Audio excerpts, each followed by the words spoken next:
On this episode of the Van Diemen Formula Ford Restoration, it is all about this powerhouse.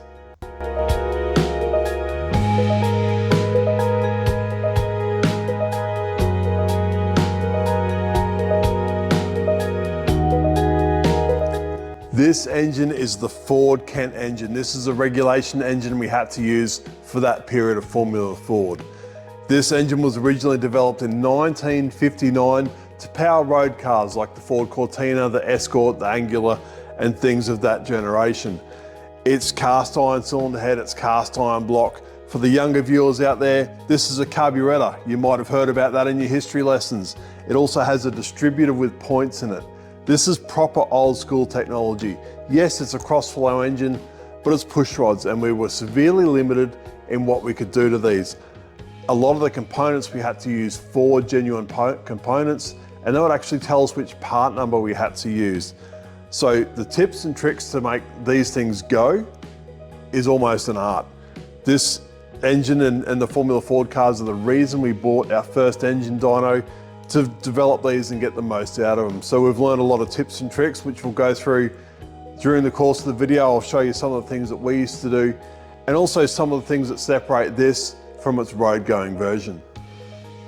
This particular engine was purchased along with the car as part of the deal, and like a lot of the components on the car, it was bought in good faith that it was in good working condition. But even a quick inspection, the oil sensor fitting is left open. That's the main oil guller of the engines, assuming it's got contamination in it. There's a fitting on the oil pump that's had the plastic cover broken off and it's exposed. So we really don't know what we've got inside this engine. So we at least want to pull the covers off, we'll pull the plugs out, and we'll do a visual inspection to get an idea of where this thing's at. So we know where we've got to go, if we've got to keep pulling it down or if we can tidy it up, put some gaskets in it and stick it back in the car. The absolute first thing we'll do is get the rocker cover off this engine. Once again, it's just visual. I want to see if there's any corrosion in there, anything living in it, and how bad it actually is. And starting with the rocker cover, it's one of the first things we had to modify from its road going version. Originally, it's got the oil filler cap in there. These engines are dry sumped, believe it or not. It's got a very small oil pump on it. Not so efficient, but it's dry sump nonetheless. You've seen the dry sump tank in a previous episode in the gearbox. So no need to fill the engine oil through the rocker cover, because you fill it through the dry sump. It's got a breather pipe on the back of the rocker cover, which goes to the top of the tank. It's more to equalize pressure and help with the oil drain back. If you don't vent the rocker cover, the oil gets pushed up the push rods at high RPM. It'll fill the rocker cover up with oil and run the dry sump tank dry. So being able to equalize that pressure helps a lot with oil drain back. Now what we're expecting to find in here, hopefully it's clean, hopefully it's got oil in it or had some lubrication put in it. But these are all factory rockers, factory push rods. The camshaft is limited. It was essentially a standard camshaft that we had to use. So finding ways to make that work and to make horsepower was actually quite difficult. Well, that's definitely stuck on there. Now after using the right tool for the job, I've got that loose. Looks like a new gasket that wasn't glued on. It's just really, really old and it's gone really hard. Inside, no corrosion, looks clean. Everything looks like it's supposed to be. We'll get the tape off these exhaust ports, we'll pull some spark plugs out and we'll see what's in there.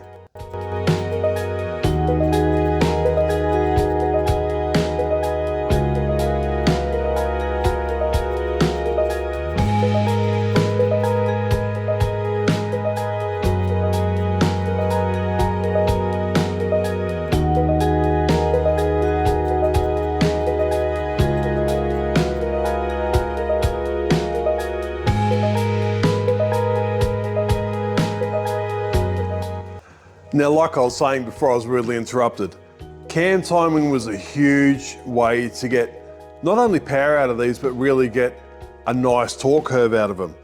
So we would end up with a custom timing cover where we could modify the cam timing on the dyno, and about 1.3 degrees, if you made a step dial about 1.3 degrees retarded, you were somewhere within the ballpark. And then we would fine tune that with valve lash to get the absolute optimum for that particular engine. Now, we've got the covers off it, we've got the spark plugs out. The spark plugs were really, really difficult to get out, which is never a good sign, but somebody's actually gone to the trouble of painting the spark plug threads. So I don't know if they've pulled the plugs out and painted it while it was assembled, but all the threads are damaged at least. I've pulled the tape off the exhaust ports. Great news, they've got rust in them. Not only that, they've gone and ported the exhaust ports. So period correct, you can't do that. We were allowed a small amount into port match and also a little bit around the valve seat, but certainly not an entire port, and I've cut the valve guides right back. They've made an absolute mess of it. We would go to the trouble in the day, we'd buy 10 or 15 cylinder heads, we'd buy 10 or 15 complete engines.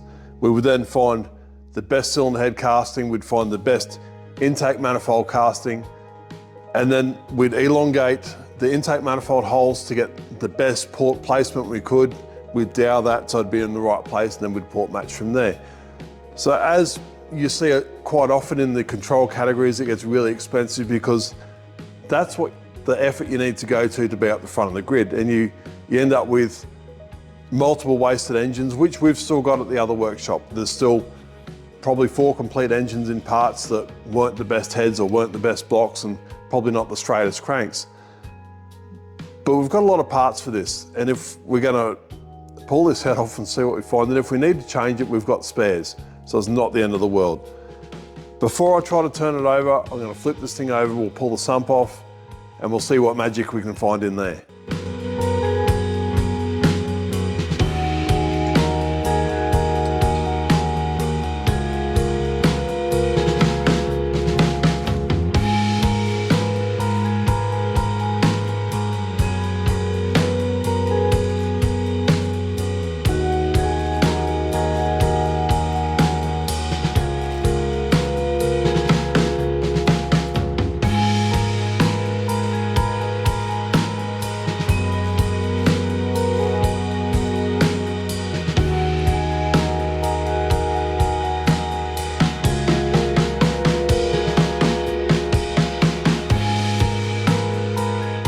The engine sump is just a modified factory sump. It's had the base cut out of it and a center pickup port put in it for the dry sump. We've found massive benefits using crankshaft scrapers and different mesh setups to keep the oil away from the crankshaft. This has got the little channel in it, so the oil should go under that and stay under that, but we found on the dyno that would almost fill up over the top of that with oil at high RPM at long tracks like Bathurst. Another essential addition to the sump area is this little aluminium pointer. It's for setting the ignition timing. It points at the flywheel. We don't have the harmonic balancer out the front anymore to set the ignition timing. And this is something you would change track to track. The ignition timing was hugely critical. How long you're on the power, ambient temperatures, also elevation. Because of the cast iron head, it held so much heat, you'd have to back the timing down for long straights and then ramp it back up again for shorter straights where you can make the most out of it. Looking in the bottom end of the engine, all the conrods have been ground. We had minimum weights for all the components, for the pistons, conrods, crankshafts, flywheel, everything had a minimum weight. So obviously you would try to get everything as light as possible, but these rods look like they've been ground by hand by somebody with a grinder. So that's sort of alarm bells immediately. Other than that, it's pretty neat inside. There's you know, a lot of varnish on the crankshaft, but the timing cover's brand new. It's a real mixed match of bits, and there's no doubt some weird stuff going on in here. I was hoping I wouldn't have to pull it down this far, to be completely honest, but I'm going to remove the intake manifold before I try to turn the engine over. The tape's fallen off the carby anyway. Who knows what's inside that? But I'd hate to turn it over and do any more damage. So we'll get the intake manifold off, we'll have a look, then we'll try to turn it over, and we'll do a cylinder leak down on it so we understand what the inside of the cylinder's like before we pull anything else apart. Another absolutely essential modification that we always did is this brass fitting for the fuel line. From factory, from the Weber carbies, that is just pushed into the aluminium housing of the carby. And with enough vibration and heat, they will absolutely come out. And if it does, you will undoubtedly have a massive car fire. This is a safety thing that we always did, and I'm quite shocked that this hasn't been done. And I'm really starting to question if this is the engine that we were promised it is, or just a whole bunch of parts put together. That is definitely not fit for motorsport.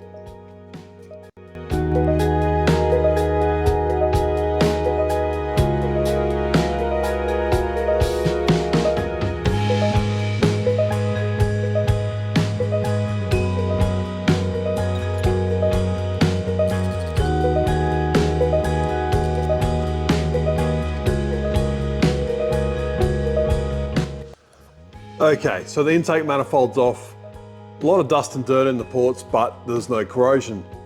The dowels I was talking about earlier, where we used to elongate the holes in the manifold, they're there, but they don't line up with the ones in the cylinder head. So it's a mismatched cylinder head to the intake manifold. But not only that, they've ported the intake ports the whole way through. They're big, they're ugly ports. Valve guides are cut right back. I'm inclined to throw the cylinder head in the bin. It doesn't look very good at all.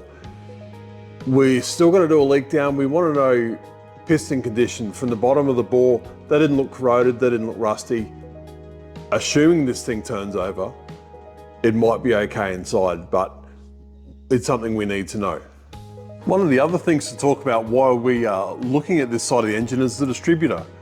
We messed around so much with the distributors to the point where we actually had Mallory make us half a dozen sets or generations of dual point distributors. And this is one of them, and somebody's gone to the effort of removing a set of points for whatever reason.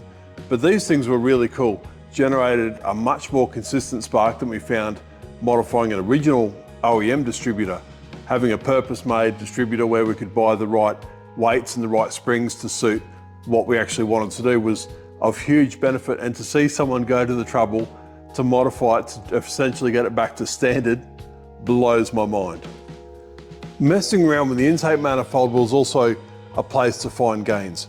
We were only allowed to port match these manifolds. Other than that, we could not do a single thing. So we would glue bits of Coke can into the gasket to block up the water galleries, and we would mess around with the gaskets and the gasket stack. The height of the carby, we would put mesh in there to help atomize the fuel. We'd put guides in there to help straighten up the fuel flow through the carbies or to feed it to different runners. And we experimented with the intake manifolds quite a lot and just trying to get the most out of the carbies. There comes a time when we need to bite the bullet and try to turn this thing over to make sure it actually does turn over. The rotating resistance in these engines from factory are extremely high, and this is a place where we also found massive power gains.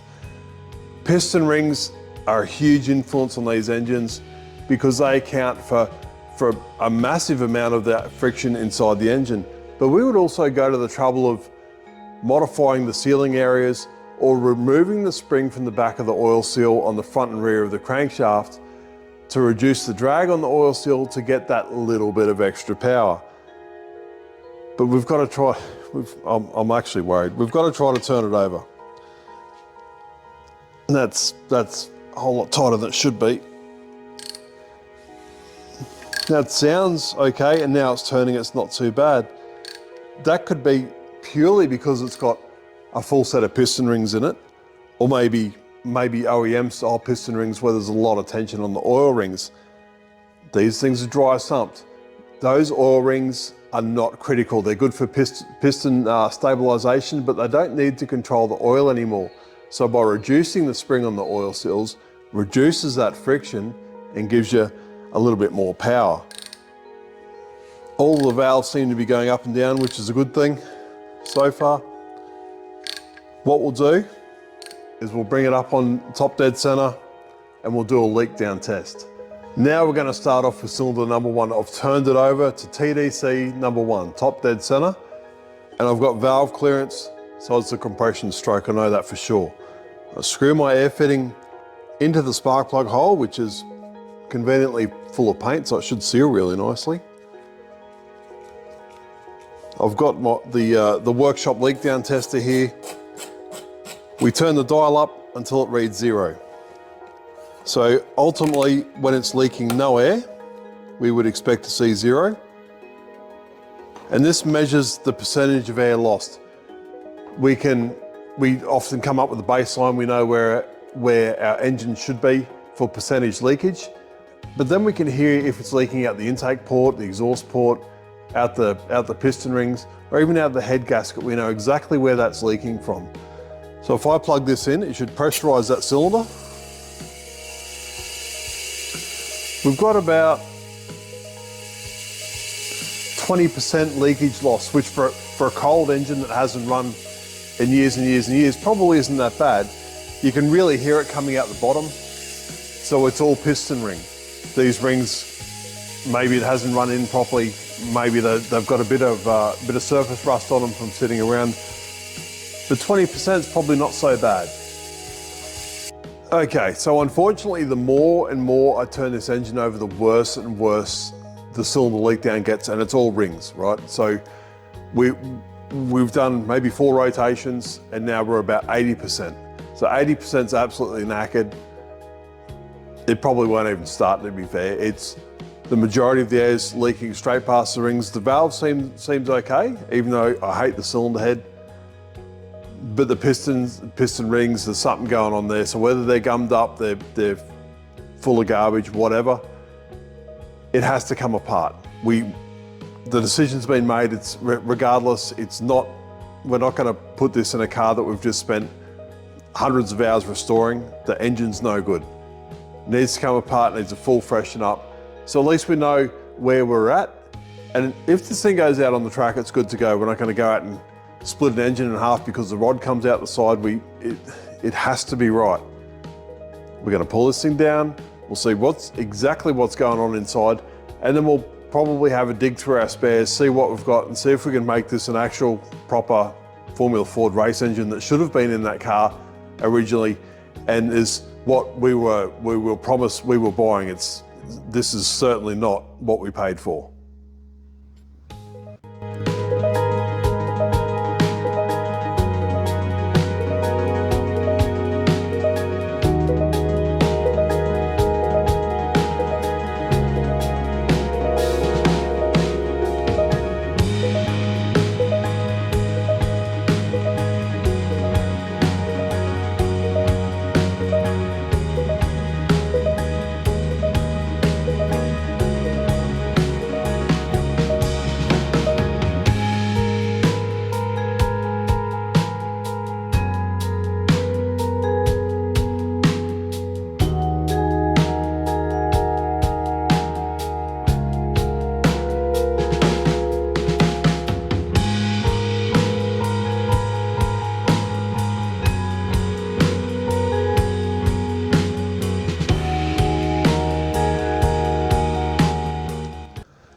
Now that we've got the cylinder head off this engine, we can piece together a bit more of the story about what's going on here.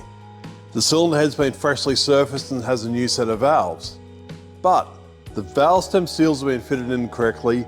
The retainers and springs are heavily varnished like they've come out of a road car. These things will bend valves when you over rev them. They run a very light spring, push rod engine, as well as a tight piston and valve clearance. The other thing we can see is the pistons have been hand shaped around the intake valve, and I've never seen anything like this before. So whether we've had piston to valve contact and it's damaged the pistons and that's how they've cleaned it up, is really hard to tell. The block's also filthy, full of a lot of scale. Maybe it's a fresh road car block. The bores are heavily glazed, like really badly glazed, and have scores in them that aren't straight up and down, so maybe they struggled to get the pistons in at some stage. The push rods, also heavily varnished, like they've come out of a road car. Once again, if you're bending valves, generally you're bending push rods. All we can do now is to keep pulling this thing apart. We'll get the pistons out and we'll see how they look.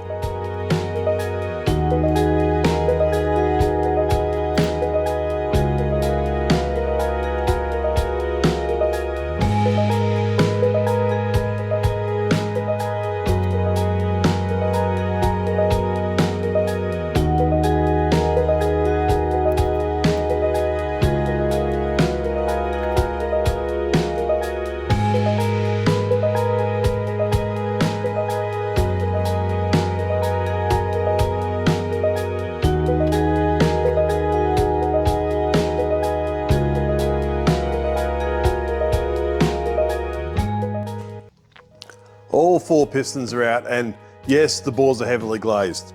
New rings are fitted to the pistons, but they're the wrong rings. They're essentially a road car ring, way too much tension for what this engine would require.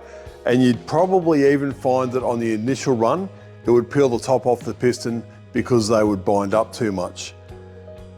Number one's had a whole lot of garbage go through it. There's extensive damage to the top of the piston that somebody's sanded off or taken the high spots off at least. We will maybe dig around and see if we've got another set of pistons for this particular engine. Bearings are almost new, but they've done some running. But the cylinder head hasn't done any running, but the spark plugs are old and some of the other stuff's weird. So I'd say this is a freshen up after a decent engine blow up. Carbon on top of the pistons is a good thing. We were limited by rules on the volume of the top of the piston, which is the combustion chamber essentially. But it was very specific in the rules that this was measured with all the carbon removed. So I can promise you that all our race engines had so much carbon on the top of the pistons to try to get that little bit of extra compression, which made not only more power, but more torque. It was really critical to these particular engines. The crankshafts, we used to get blueprinted. They always had a twist in them, or they were slightly not quite ground right from factory. Factory has a pretty wide tolerance for a road car. We were trying to get every last point, whatever, of a horsepower as we could. So we would blueprint these, we would grind them back to dead straight, dead true, and the exact amount of stroke per cylinder. They were all even and all maximum to the rules.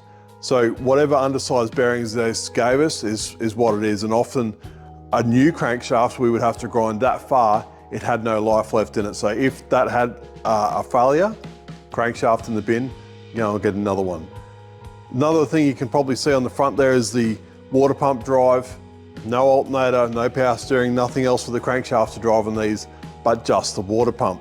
We also experimented with electric water pumps, but these don't run an alternator. So the draw on the battery to run the water pump as well as the gauges and whatever else versus the horsepower. Long races, maybe not so good. Short races, maybe that little bit better.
I can only assume that this cam gear's come out of a road car.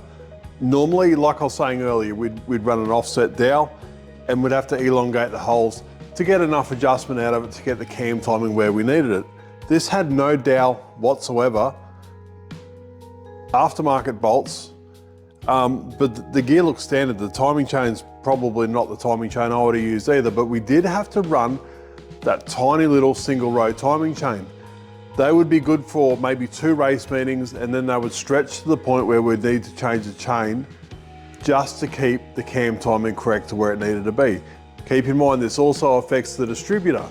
It would upset the ignition timing, which is a really good telltale for us on where that timing chain's at and when it needed to be changed. I think it's absolutely fantastic that somebody's gone to all that effort to tape up the water pump to hold the rust in, and no effort whatsoever on the oil pump. The fittings are open, busted open, there's open feed on the block. But the oil pump for these engines, keep in mind it's a dry sump system. So we've got the pressure side and the scavenge side. Scavenge side is always bigger than the pressure side. We played with these probably more than we should have. We chased a lot of power in the oiling system. We used all sorts of different methods to try to reduce the rotating friction within the pump, but what we found was the major influence on where there's quite a lot of horsepower to be made was in adjusting the oil pressure and trying to find that balance between pumping effort required and the engine blowing up. And we would run these engines at 30 PSI at 6,500 revs. We dropped the oil pressure way back from where you would normally conventionally run it to reduce the effort on the oil pump, but still keep the engine alive. We also developed a lot regarding the oil itself. We obviously found that a thinner oil made more power, but to look after the flat tappets and the camshaft, the oil had to be really good. So a lot of development went into the oil, to the oil temperatures we needed to reach, as well as lowering the viscosity to lower the drag on all the components to make more horsepower. This is a crankshaft I've just taken out of the engine, and this is 100% not a race crankshaft. This is obviously out of a road car, I'd say. It's had no machining done whatsoever. It's covered in thick varnish, which gives it that really grotty color. It hasn't been blueprinted, it hasn't been lightened, none of the normal processes we would use for this engine have been done to this crankshaft. And once again, that's not what the customer paid for. That's not what we told was in this engine. There is also a bit of a giveaway in the bottom of this engine that this block is not what it's supposed to be either. It's got new bearings in it, which somebody's polished the hell out of, which I'm not a fan of, but it's got a really odd wear mark front journal on one side. And this normally indicates that that main tunnel is not aligned.